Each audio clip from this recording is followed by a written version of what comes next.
एबे आंचलिक पाणीपाग विज्ञान केन्द्र पक्षर पाणीपाग को नहीं एक बड़ खबर सामना आसी।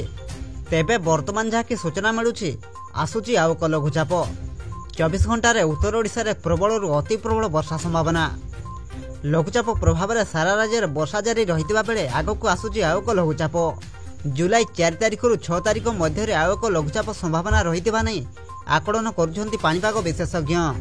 तेबे आसंतु नजर पकाइबा जुलाई 4 तारिख रु 6 तारिख मध्य ओडिशा को आसुवा आउ एक लघुचाप प्रभाव में ओडिशार केउं सब जिले में अधिक वर्षा होबार संभावना रही एवं यहाकु नहीं पाणीपाग विशेषज्ञ किभली आकलन करुछंती से नहीं वीडियो रे संपूर्ण अपडेट जानिबा। किंतु ता पूर्वरु वीडियो को गोटे लाइक करंतु एवं वीडियोटी को आपण मानक सांगसाथी मानक अधिक रु अधिक मात्रा शेयर करंतु।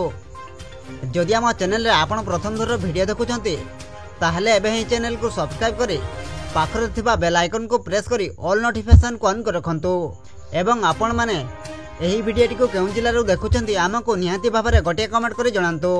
सूचना अनुसार एपटे 24 घंटा मध्य उत्तर ओडिशा रे प्रबल वर्षा होबार संभावना रही।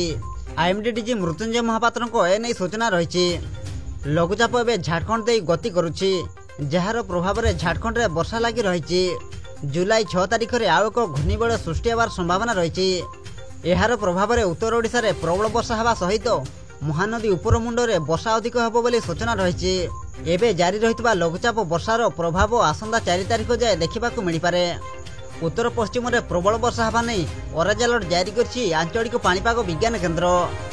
गांगेटिक पश्चिमबंग उपकूल और यार पार्श्ववर्ती अंचल में सक्रिय रही लघुचाप क्रमश पश्चिम उत्तर पश्चिम दिगरे गति कर आसंता 2 दिन उत्तर ओडिशा गांगेटिक पश्चिमबंग और झारखंड दे गति करिवो।